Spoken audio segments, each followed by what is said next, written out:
नमस्कार दोस्तों, वेदात्मा चैनल में आप सभी का स्वागत है। आज मैं एक कहानी प्रस्तुत करने जा रहा हूं जो एक आध्यात्मिक एवं धार्मिक कहानी है। इस कहानी को सुनने से आपके घर में धन की कमी नहीं होगी। यह कहानी शिव पुराण से लिया गया है। इस कहानी को सुन रहे हैं तो इसे बीच से छोड़कर जाने की भूल न करें, क्योंकि कहानी को बीच में छोड़ देने से महादेव का अनादर होगा। इसलिए इसे पूरा अवश्य सुने। एक बार लक्ष्मी जी और धर्म में बहस हो जाती है। लक्ष्मी जी कहती हैं, मैं बड़ी हूँ, और धर्म कहता है, मैं बड़ा हूँ। दोनों लोगों में जोरदार बहस होती है। तब लक्ष्मी कहती हैं, हमें भगवान शिव के पास जाना चाहिए, वही इसका फैसला करेंगे। तब धर्म ने कहा, ठीक है। इसके पश्चात दोनों लोग भगवान शिव के पास जाते हैं। भगवान शिव उन दोनों को देखकर बोले, आप लोगों के आगमन का क्या कारण है, देवी लक्ष्मी और धर्मदेव? दोस्तों, अगर आप यह कहानी सुन रहे हैं तो पूरा सुनिए। इस कथा को आधा अधूरा छोड़कर जान की गलती मत करना, क्योंकि इस पवित्र कथा को डोट आधा अधूरा छोड़ने से आपको पाप भी लग सकता है। इसलिए इस कथा को पूरा सुने तथा भोलेनाथ का अनादर ना करें।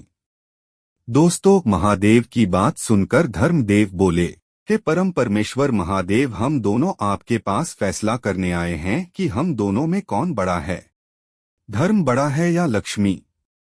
यह बात सुनते ही भगवान शिव सोचने लगे, अगर मैं कहता हूँ धर्म बड़ा है तब लक्ष्मी का अनादर होगा, और यदि मैं कहता हूँ कि लक्ष्मी बड़ी है तो धर्म मेरा साथ छोड़ देगा। तब भगवान शिव ने एक युक्ति निकाली और कहा कि देव, मुझसे भी अच्छा फैसला एक राजा कर सकता है। आप लोग उनके पास जाएं। पृथ्वी लोक पर ही एक राजा है, विक्रमादित्य। आप उसके पास जाइए। वह राजा बहुत ही धर्मपरायण और बहुत ही दयालु तथा उपकारी है। वह आपके इस प्रश्न का निर्णय करेगा कि आप दोनों में से कौन बड़ा है। ये बात सुनते ही माँ लक्ष्मी कहती है, ठीक है, हम उनके पास जाते हैं।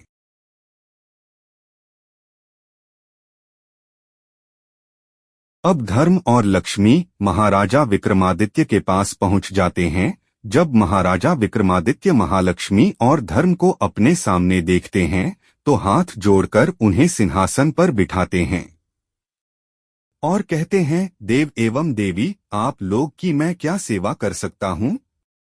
तब माँ लक्ष्मी ने कहा कि राजन, मैं और धर्म आपके पास एक फैसले का निर्णय जानने आए हैं। तब राजा ने कहा, क्या बात है देवी? तब धर्म ने कहा, हे राजन, आप इसका फैसला कीजिए कि मैं बड़ा हूँ या लक्ष्मी, क्योंकि अगर धर्म ना रहे तो आदमी का जीवन व्यर्थ है, जीने का कोई महत्व नहीं। बिना धर्म के मनुष्य एक लाश के समान है। तब माँ लक्ष्मी कहती हैं कि हे राजन, अगर लक्ष्मी ना रहे, धन ना रहे तो मनुष्य का जीवन नरक हो जाता है। उसे दर दर की ठोकरें खानी पड़ती है, उसे गरीबी में जीवन यापन करना पड़ता है, वो दरिद्र हो जाता है, उसे अथाह दुख मिलता है।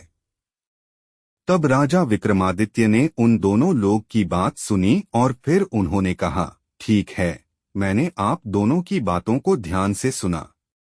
तब राजा विक्रमादित्य ने सोचा कि अगर मैं महालक्ष्मी को मना करता हूँ और ये कहता हूँ कि धर्म बड़ा है, तब माँ लक्ष्मी मेरा साथ छोड़ देगी, मुझसे रुष्ट हो जाएंगी। अगर मैं यह कहता हूँ कि लक्ष्मी बड़ी है, तब धर्म मेरा साथ छोड़ देगा, जो कि मेरे लिए अत्यंत प्रिय है। मेरा धर्म ही मेरे लिए सब कुछ है। तब अंत में महाराजा विक्रमादित्य ने निर्णय सुनाया और कहा कि आप दोनों ध्यान से सुनिए। मेरे लिए धर्म बहुत ही महत्वपूर्ण है। धन से श्रेष्ठ धर्म है, क्योंकि अगर धर्म ना हो तो व्यक्ति के जीने का कोई महत्व नहीं, उसके जीवन में कोई रस नहीं। अगर धर्म ना हो तो वह मनुष्य पशु समान होता है, उसके मनुष्य योनि में जन्म लेने का कोई फायदा नहीं। एक बार के लिए अगर धन ना हो तो भी आदमी जीवित रह सकता है, वह गरीबी में जीवन यापन कर सकता है। धन ना रहे तो भी मनुष्य रूखी सूखी भी खाकर रह सकता है, अपना जीवन यापन कर सकता है। लेकिन अगर धर्म ना हो तो व्यक्ति के जीने का कोई महत्व नहीं है। इसलिए मैं धर्म को बड़ा मानता हूं। मेरे लिए धर्म ही सबसे बड़ा है। राजा विक्रमादित्य की बात सुनकर मां लक्ष्मी बहुत ही क्रोधित हो जाती है और कहती है, राजन, तुम्हें अपने आप पर बहुत घमंड है, इसीलिए तुमने मेरा अनादर किया और तुमने धर्म को चुना, इसलिए मैं तुमसे दूर हो जाती हूं। आज के बाद तुम कंगाल हो जाओगे। यह कहते ही मां लक्ष्मी वहां से चली जाती है।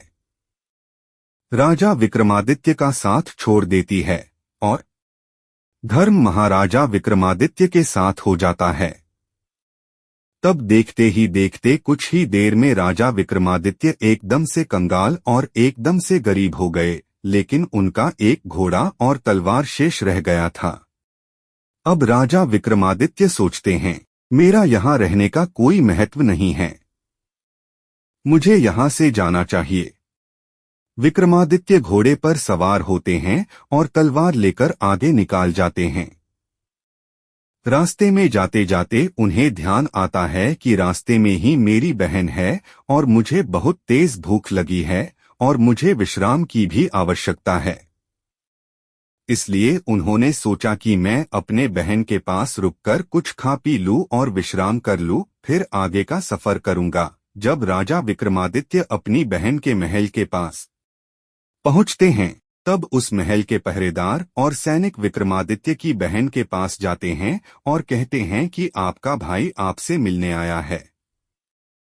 बहन ने पूछा कि मेरा भाई कैसे आया है। उन सैनिकों ने कहा कि महारानी, आपका भाई घोड़े पर सवार है और उसके कपड़े गंदे और फटे हुए हैं। यह बात सुनते ही राजा विक्रमादित्य की बहन ने कहा, तुम उसे घोड़े के अस्तबल में रुकने को कहो और वही उसके बैठने और विश्राम करने की व्यवस्था कर दो, मैं कुछ देर में आती हूँ। जब राजा विक्रमादित्य अपनी बहन के महल के अंदर आते हैं, तब दरबारी ने और सैनिकों ने उन्हें अस्तबल में ठहराया, जहां घोड़े बांधे जाते हैं तथा घोड़ों के रहने की व्यवस्था होती है। राजा विक्रमादित्य यह देखते हुए भी कुछ नहीं बोलते हैं और अपनी बहन के आने का इंतजार करते हैं। जब उनकी बहन उनके पास आई तो उन्हें खाने के लिए एक सूखी रोटी लेकर आई। यह देखते ही महाराजा विक्रमादित्य की आंखों में आंसू आ जाते हैं, लेकिन तो भी वो कुछ नहीं कहते हैं। उन्होंने सिर्फ थी कहा कि बहन, तुम रोटी तो ले आई हो, लेकिन पानी ले आओ, मुझे प्यास लगी है। अब विक्रमादित्य की बहन पानी लाने के लिए जाती है। तभी राजा उस रोटी को जमीन के अंदर गड्ढा खोदकर उसमें डाल देता है और कहता है धरती माँ, इसे सही सलामत इसी प्रकार रखिएगा, मैं फिर से एक बार आऊंगा और आपसे इस रोटी की मांग करूंगा, तो आप मुझे दे दीजिएगा। धरती माँ ने उसे अपने अंदर समाहित कर लिया। फिर क्या था, राजा विक्रमादित्य किसी से बिना बताए चुपचाप वहां से निकाल जाते हैं और आगे का सफर तय करते हैं। रास्ते में चलते चलते उनके मित्र का घर आता है, तो वो सोचते हैं कि यह मेरा बहुत ही प्रिय और बहुत ही घनिष्ठ मित्र है, मैं इसके पास जाता हूँ, इसके पास कुछ भोजन करके विश्राम कर लूंगा। विक्रमादित्य के मित्र ने देखा कि मेरा मित्र आया है, तो उसने विक्रमादित्य का खूब स्वागत किया और उसे भोजन करने के लिए बोला। जिस स्थान पर राजा विक्रमादित्य भोजन करने के लिए बैठते हैं, उनके पीछे एक खूंटी थी, इस पर नौलखा हार टंगा हुआ था। जैसे ही राजा विक्रमादित्य एक निवाला अपने मुंह में डाला, वह जो खूंटी होती है अपने अंदर उस हार को समाहित करने लगती है, निगलने लगती है। यह बात देखते ही राजा विक्रमादित्य समझ जाते हैं कि यह जो हो रहा है मां लक्ष्मी की वजह से हो रहा। वो मुझसे रुष्ट है और बहुत ही क्रोधित है, वही यह सब कर रही है। जब वह पूरा भजन खत्म करते हैं, तब वह खूंटी पूरी तरह से उस हार को अपने अंदर निगल जाती हैं। जब राजा के दोस्त की पत्नी ने यह देखा कि उसका नौलखा हार खूंटी से गायब है, तब वह विक्रमादित्य पर चोरी का इल्जाम लगाने लगती है। और कहती हैं, आपने ही मेरे हार को चुराया है।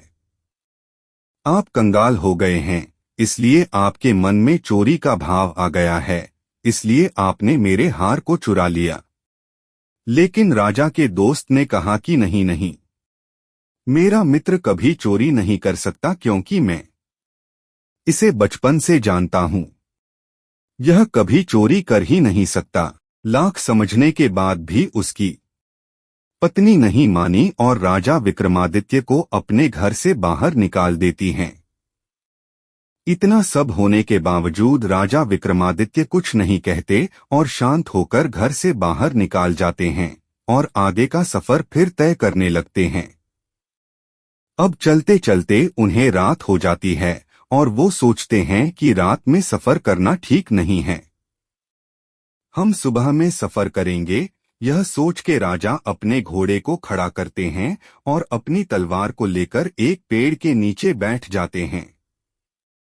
कुछ ही देर बाद उन्हें नींद आ जाती है और इस स्थान पर दो चोर चोरी करके आते हैं और पीछे से राजा के सैनिक भी आते हैं, क्योंकि उन चोरों ने राजा के राजमहल में चोरी किया था। यह सब देखकर दोनों चोर डर जाते हैं, सोचते हैं कि सैनिक अब हमें पकड़ लेंगे।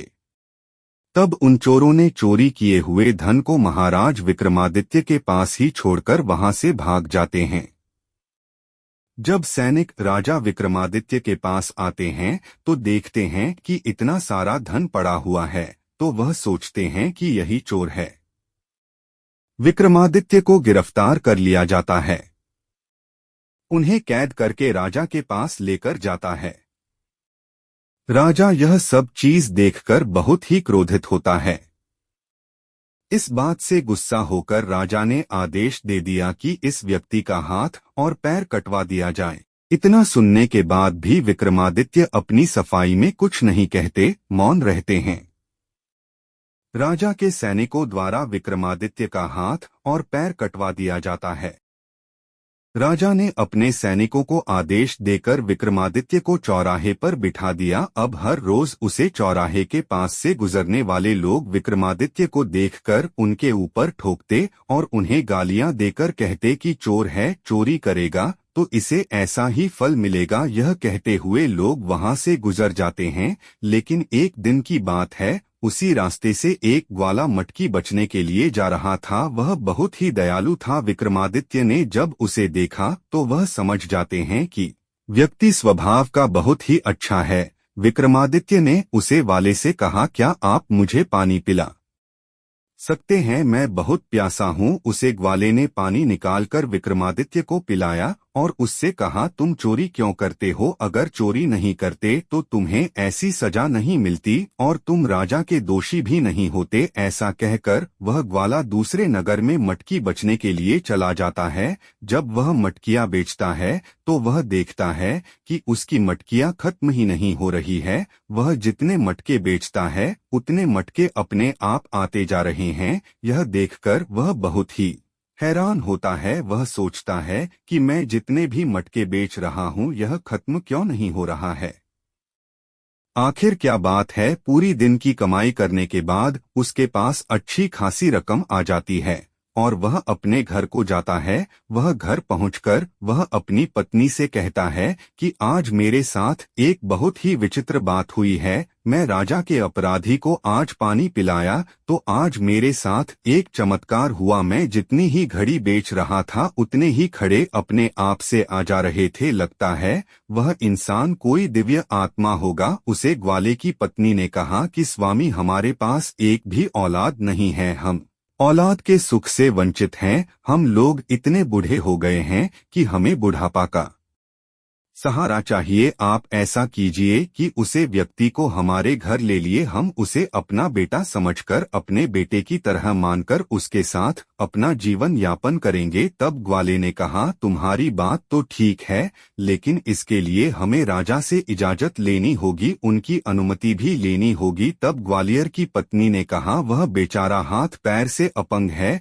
हम लोगों के साथ रहेगा तो उसका भला भी होगा और हमें भी अपने पुत्र होने का अनुभव प्राप्त होगा। तब उसे ग्वालियर ने अपनी पत्नी की बातों को सुनते हुए राजा के पास गया और कहता है, महाराज, आपने जिस अपराधी के हाथ पर कटवा दिए हैं और चौराहे पर बिठा दिया है, मैं उसे गोद लेना चाहता हूँ, मैं उसे अपने साथ ले जाना चाहता हूँ। तब महाराज ने कहा, वह अपराधी वैसे भी हमारे किसी काम का नहीं है, उसके हाथ और पर तो है नहीं, वह हमारे नगर पर बोझ बना हुआ है, तुम उसे ले जा सकते हो, हमें कोई आपत्ति नहीं है। यह सुनते ही ग्वाला भाग कर राजा विक्रमादित्य के पास जाता है और कुछ लोगों की सहायता से उसे अपने घर लाता है। विक्रमादित्य को नहलाकर स्वच्छ वस्त्र पहनकर भोजन करता है और कहता है कि आज से तुम मेरे पुत्र हुए, मेरी कोई संतान नहीं है, हम बूढ़े हो चुके हैं, कम से कम बुढ़ापे में ही हमें संतान का सुख मिलेगा, इसलिए मैं चाहता हूं कि तुम मेरे साथ रहो और मैं तुम्हें अपना बेटा बनाना चाहता हूं। राजा विक्रमादित्य ने कहा, मुझे आपका पुत्र बनना स्वीकार है। राजा विक्रमादित्य उसे वाले के पास उसके लड़के के रूप में रहने लगते हैं। इस नगर के राजा की जो पुत्री थी वह बहुत ही विदुषी एवं बहुत ही दूरदर्शी थी। वह जब भी भजन गाया करती थी, दीपक खुद जल जाया करते थे, इसीलिए हर शाम को वह गाना गाती और पूरे नगर के दीप जल जाते थे। जब रात्रि होती थी और सोने का समय होता था, वह राजकुमारी गीत गाकर सारे दिए को फिर से बुझा दिया करती थी। यह सब राजा विक्रमादित्य रोज देखा करते थे और वह पुनः उन दीपों को जला दिया करते थे। जब राजकुमारी अगले दिन देखी कि दीपक जल गए हैं तो समझ जाती थी कि दीपक को जलाने वाला कोई और नहीं, राजा विक्रमादित्य ही हो सकते हैं जो इसी नगर में रह रहे हैं। यह सोचकर वह राजकुमारी बहुत ही खुश होती है। इस तरह कुछ दिन बिताते हैं तो राजा अपने पुत्री का स्वयंवर करता है। दूर दूर से राजा महाराजा के पास आए होते हैं। राजा उस ग्वालियर को 100 खड़े भरकर घी लाने के लिए आदेश देता है। वह ग्वाला परेशान हो जाता है कि राजकुमारी का स्वयंवर है और मैं इतनी जल्दी 100 खड़े घी से भरे हुए कैसे बनाऊंगा, वह काफी चिंतित रहता है। तब राजा विक्रमादित्य कहते हैं, पिताश्री, आप परेशान मत होइए, यह सब आप मुझ पर छोड़ दीजिए, मैं इसका इंतजाम कर दूंगा। ग्वाले ने कहा, पुत्र, तुम्हारे पास ना हाथ है ना पाँव है, तुम कैसे इसकी व्यवस्था करोगे, कहाँ जाओगे, कहाँ से लगे। विक्रमादित्य ने कहा, पिताश्री, मैंने कहा ना, आप मेरे ऊपर छोड़ दीजिए, आप निश्चिंत होकर आराम करिए तथा कल राजकुमारी के स्वयंवर में जाने की तैयारी करिए और साथ में मैं भी चलना चाहता हूँ।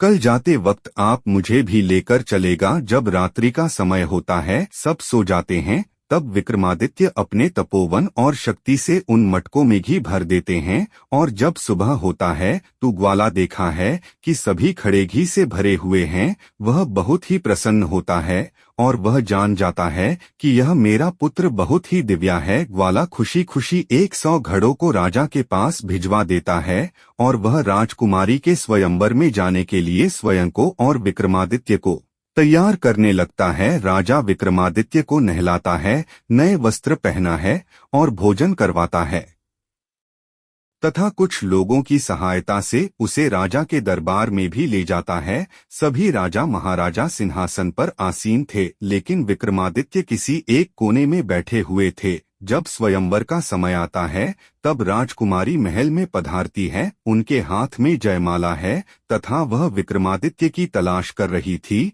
और सोचने लगते हैं कि मैं विवाह करूंगी तो उनसे ही करूंगी। अगर विक्रमादित्य इसी नगर में रहते हैं तो इस स्वयंवर में अवश्य ही आए होंगे। ऐसा सोचकर राजकुमारी उनका तलाश करने लगते हैं। जब विक्रमादित्य कहीं नहीं दिखते हैं तो राजकुमारी की नजर कोने में पड़े एक व्यक्ति के पास जाती है। उसे व्यक्ति के चेहरे और शरीर से अलग ही प्रतिभा प्रकट हो रही थी। यह देखते हुए वह राजकुमारी समझ जाती है कि हो ना हो यह राजा विक्रमादित्य ही होंगे और बिना कुछ सोचे समझे राजकुमारी जयमाला लेकर आगे बढ़ने लगती है और विक्रमादित्य के गले में जाकर डाल देती है और उन्हें अपने वर्ग के रूप में भी चुन लेती है। इससे दरबार में आए हुए राजा महाराजा देखते ही क्रोधित हो जाते हैं और राजा से कहने लगते हैं कि महाराज, आपने हमारा अपमान किया है। अगर आपको पता था कि आपकी पुत्री एक अपाहिज से शादी करने वाली है तो आपने हमें यहाँ क्यों बुलाया, आपने हमें यहाँ बुलाकर हमारा अत्यंत अपमान किया है। तब राजा ने कहा, आप लोगों से मैं क्षमा चाहता हूँ, मुझे माफ करिए, मुझसे गलती हो गई। लेकिन नियम यही है कि कन्या ने इसके गले में वर्णमाला डाला है, विवाह तो उसी से होगा, इसके लिए मैं आप लोगों से क्षमा चाहता हूँ। और हार मानकर राजा ने राजकुमारी का विवाह विक्रमादित्य से कर दिया और इसके साथ ही उन दोनों को विदा भी किया।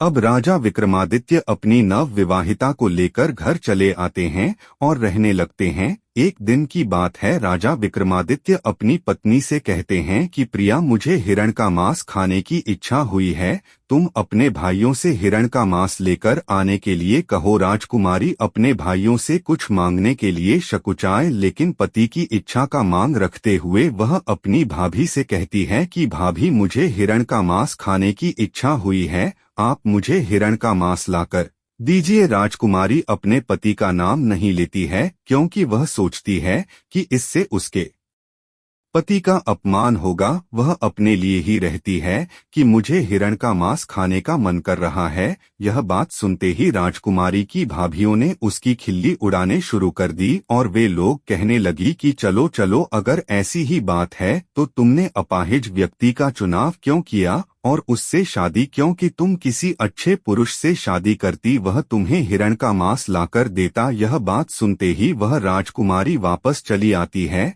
और अपनी पति से कहती है, स्वामी, मैं अपने घर गए थे तो मुझे ऐसी बातें सुनने को मिली। तब विक्रमादित्य ने कहा, ठीक है, कोई बात नहीं, तुम वापस अपनी भाभी के पास जाओ और कहो मेरे पति का घोड़ा और तलवार मुझे दे दीजिए, और जब मेरा घोड़ा और तलवार तुम्हारे सामने आए तो तुम उन्हें मेरी यह रुमाल दिखा देना, वह तुम्हारे सामने शांत हो जाएंगे और फिर तुम उनके साथ चली आना। अब राजकुमारी उसे रुमाल को लेकर दोबारा अपने मायके जाती है और अपनी भाभी से कहती है, भाभी, आप मेरे पति का तलवार और घोड़ा मुझे दे दीजिए। राजकुमारी की भाभी सोचती हैं कि तलवार और घोड़े ने आतंक मचा रखा है और उनसे जीना भी मुश्किल हो गया है, इससे अच्छा है कि उन्हें राजकुमारी को ही सौंप दिया जाए। ऐसा सोचकर वह घोड़े और तलवार के पास राजकुमारी को ले जाती हैं। घोड़ा और तलवार जैसे ही राजकुमारी को देखते हैं तब राजकुमारी को देखते ही वह तलवार सांप बनकर उसके ऊपर टूट पड़ता है और घोड़ा भी उछल उछल के गुलाटी करने लगता है। राजकुमारी जो अपने साथ रुमाल लाई थी उसे दिखा देती है। यह देखते ही तलवार और घोड़े शांत हो जाते हैं और राजकुमारी के साथ चले जाते हैं। घर आने के बाद विक्रमादित्य ने कहा कि मुझे इस घोड़े पर बैठा दिया जाए, मैं खुद शिकार करने जाऊंगा। तब उस ग्वाले ने कहा, पुत्र, तुम कैसी बातें कर रहे हो? तुम्हारा हाथ पांव नहीं है और तुम इस घोड़े पर कैसे जाओगे? कैसे शिकार करोगे? तब विक्रमादित्य ने कहा, पिताश्री, आप कृपा कर अन्य लोगों की सहायता से मुझे इस घोड़े पर बिठवा दीजिए। अपने बेटे की जीद के आगे उस ग्वाले को झुकना पड़ा। उसने विक्रमादित्य घोड़े पर बैठाया और ज्यों ही ग्वाले ने अपना सिर ऊपर करके देखता है तो उसने देखा कि विक्रमादित्य का हाथ पैर सही सलामत है। यह चमत्कार देखते ही उसे अपनी आंखों पर विश्वास नहीं होता है। जैसे ही राजकुमारी अपने पति से पूछने को आगे बढ़ती है कि महाराज, यह कैसे हुआ, यह क्या चमत्कार है, उससे पहले ही राजा विक्रमादित्य ने कहा, मैं पहले शिकार करके आता हूँ, उसके बाद बताऊंगा। इतना कहकर राजा विक्रमादित्य शिकार करने के लिए एक जंगल में चले जाते हैं। कई शिकार करने के बाद उन शिकार का कान और पूंछ काट लेते हैं और उन्हें वहीं पर छोड़कर वापस चले आते हैं। और उसी जंगल में राजकुमारी के भाई भी शिकार करने के लिए गए थे। जब वे देखते हैं तो आश्चर्यचकित हो जाते हैं। जब राजा विक्रमादित्य शिकार करके अपने घर वापस आते हैं तो उनकी पत्नी पूछती है, स्वामी, कृपया अब तो बताएं, आखिर ये कैसे हुआ? विक्रमादित्य ने कहा, मेरा घोड़ा और तलवार मेरा धर्म है। इन्हीं की वजह से मेरे हाथ पैर वापस सही हो गए और मेरा नाम विक्रमादित्य है। मैं एक राजा हूँ। यह बात सुनते ही वह ग्वाला राजा विक्रमादित्य के चरणों में गिर पड़ा और कहने लगा, मुझे माफ कर दीजिए महाराज, मुझे जो भी गलती हुई मुझे माफ कर दीजिए। तब राजा विक्रमादित्य ने कहा, आपकी इसमें कोई गलती नहीं है, आपने तो मेरे अपना से भी अच्छा व्यवहार मेरे साथ किया, मुझे अपना पुत्र बना के रखा। उसके बाद राजा विक्रमादित्य ने अपनी पत्नी को कहा, तुम एक बार फिर से अपने भाभियों के पास जाओ और कहो कि मेरे भाइयों द्वारा जो शिकार करके लाया गया है मुझे उसे देखना है, और जब आपकी भाभियों उसे शिकार को दिखाएं, इस थैले में जो चीज मैं तुम्हें दे रहा हूँ उसे वहां पर पलट देना और मेरे बारे में बताना। राजकुमारी अपनी भाभी के पास पुनः जाती है और कहती है, भाभी आज भैया ने जो शिकार किए हैं मैं उसे देखना चाहती हूँ, इसमें क्या बड़ी बात है, तेरा पति तो शिकार कर नहीं सकता, तुम मेरे पति द्वारा किया गया शिकार देख के मन भर लो। राजकुमारी की भाभी ने ऐसा कहकर शिकार राजकुमारी को दिखा दिया। तब राजकुमारी अपने साथ लाए थैले को भी पलट देती हैं। उस थैली में से कान और पूंछ गिर जाते हैं। तब भाभिया पूछती है कि यह कहां से आया, तो राजकुमारी ने कहा, यह शिकार मेरे पति द्वारा ही किया गया है। तब राजकुमारी उन सबको सारी बातें सुनती है और कहती हैं, मेरा पति कोई आम व्यक्ति नहीं है, वह राजा विक्रमादित्य है। यह बात सुनते ही भाभियों के कान खड़े हो जाते हैं और यह बात राजा के पास भी जाती हैं। राजा दौड़े दौड़े अपने बेटी के पास आते हैं और कहते हैं, पुत्री मुझे माफ कर दो, मुझे गलती हो गई, हम अपने दामाद को राजमहल में बुलाना चाहते हैं। विक्रमादित्य राजा के पास गए, राजा ने उन्हें प्रणाम किया और कहा, महाराज मुझसे गलती हो गई, आप इतने धर्मात्मा व्यक्ति है और मैंने आपका हाथ पांव कटवा दिए, लेकिन फिर भी मुझे क्षमा कर दीजिए। तब राजा विक्रमादित्य ने कहा, आप लोग की कोई गलती नहीं है, यह जो कुछ भी हुआ है मां लक्ष्मी की वजह से हुआ है, उनके रुष्ट होने की वजह से यह सब हुआ, इसमें आपका कोई दोष नहीं है। फिर राजा ने अपने दामाद का सत्कार किया और अपनी बेटी दामाद को अपने साथ ही कुछ दिन महल में रखा। उसके बाद राजा विक्रमादित्य ने कहा, मुझे अपने नगर जाने की इच्छा हो रही है, मैं अपने नगर जाना चाहता हूँ। तब राजा ने खूब सारा धन देकर अपनी बेटी को अपने दामाद के साथ विदा किया। रास्ते में आते समय राजा विक्रमादित्य को अपने मित्र का घर मिलता है और वे अपने मित्र के घर जाते हैं। विक्रमादित्य का मित्र यह देखकर बहुत ही खुश होता है और सेवा सत्कार करने के बाद विक्रमादित्य के मित्र ने खाने का आग्रह किया। जैसे जैसे विक्रमादित्य खाने को मुंह में डालते हैं, वह खूंटी धीरे धीरे हार उगलने लगती है। यह देखते ही उसे मित्र की पत्नी हाथ जोड़कर बैठ जाती है और कहती हैं, हमें माफ कर दीजिए महाराज, हमने सोचा आपने हार को चुराया है, पर यह नौलखा हार तो खूंटी पर ही था, खूंटी ही निगल गई थी, मुझे माफ करिए, मैंने आपको चोर कहा, अपने घर से निकाल दिया। तब विक्रमादित्य ने कहा, इसमें आपकी कोई गलती नहीं है, यह जो कुछ मां लक्ष्मी के मुझसे रुष्ट होने के कारण हुआ। ऐसा कहकर विक्रमादित्य वहां से विदा लेते हैं। जब वह आगे बढ़ते हैं तो उनकी बहन का ससुराल आता है। तब वह अपनी बहन के ससुराल जाने की इच्छा करते हैं। राजा विक्रमादित्य को दूर से ही आते हुए सैनिक देख लेते हैं और उनकी बहन के पास जाते हैं और कहते हैं, आपका भाई आपसे मिलने आ रहा है। तब उनकी बहन कहती है कि मेरा भाई किस हाल में आ रहा है। तब वह सैनिक कहते हैं कि आपका भाई घोड़े पर बैठकर अपनी पत्नी को लेकर आ रहा है। तब उनकी बहन ने कहा, मेरे भाई का स्वागत किया जाए तथा राजमहल में ठहरने का इंतजाम किया जाए। जब राजा विक्रमादित्य अपनी बहन की महल में पहुंचते हैं तो उनका खूब सत्कार होता है। उन्हें राजमहल में ठहराया जाता है। राजा विक्रमादित्य अपनी बहन का हाथ पकड़ते हैं और उन्हें उस अस्तबल में ले जाते हैं जहां घोड़े बांधे जाते थे, और धरती माता से कहते हैं, हे माँ, मैं आपसे अपनी अमानत लेने आया हूँ। कृपा कर आप मुझे मेरी अमानत दीजिए। यह कहती ही धरती फट जाती है और उसमें से रोटी निकल जाती है।